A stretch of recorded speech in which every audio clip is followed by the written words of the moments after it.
আসসালামু আলাইকুম মৌলানা সাহেব, আমার ভাই অন্ধ, আপনি একটু ওকে আরবি শিক্ষা দিয়ে দিন। ওয়ালাইকুম আসসালাম, আমি হলাম লাঠিওয়ালা মৌলানা। আমি তো অনেককে পড়িয়ে দিয়েছি, তোমার ভাইকেও এখানে রেখে যাও, ওকেও আমি পড়িয়ে দেব। ঠিক আছে মৌলানা সাহেব। মৌলানা সাহেব, আপনি তো ওকে নিয়ে নিয়েছেন, কিন্তু ও তো অন্ধ, ও কিভাবে পড়বে? আরে সেটা তোমার দেখার ব্যাপার না, আমি যখন বলেছি ওকে পড়াবো তার মানে আমি ওকে পড়াবো। আরে অন্ধ হয়ে পড়ালেখা করে শখ জাগছে। আরে চুপ করো, তুমি ওর সাথে মজা না করে তাড়াতাড়ি এসে পড়াটা দিয়ে যাও। আলিফ বা তা তা। কি হলো, ভুলে গেছিস নাকি? জি মৌলানা সাহেব। আরে 4 দিন যাবত দেখতেছি তুই কোনো পড়া দিতেছিস না, আবার অন্যের সাথে মজা নেস। এখন তো তোকে আমি মজা দেখাবো। আরে মৌলানা সাহেব তো এখানে সবার পড়া নিতেছে আর মারতেছে, কিন্তু আমি তো এখানে কিছুই পারি না। এইবার তুমি বললো।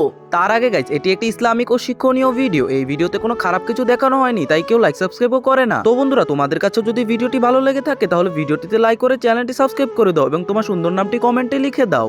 আলিফ বা তা সা জিম হা খ দাল জাল র ঝা সিন। আরে আমি তো ভুলেই গিয়েছি, তোমাকে তো কিছুই শেখানো হয়নি, তারপর তুমি কিভাবে পারলে? আর তুমি তো চোখেও দেখো না। মৌলানা সাহেব, আমি হয়তোবা অন্ধ, কিন্তু আমাকে আমার ভাই এগুলো আমাকে শিখিয়েছে। মাশাআল্লাহ বাবু, আল্লাহ তাআলা তোমাকে আরো শেখার তৌফিক দিক, আর আল্লাহ তাআলা যাতে তোমার চোখ তাড়াতাড়ি ঠিক করে দেয়।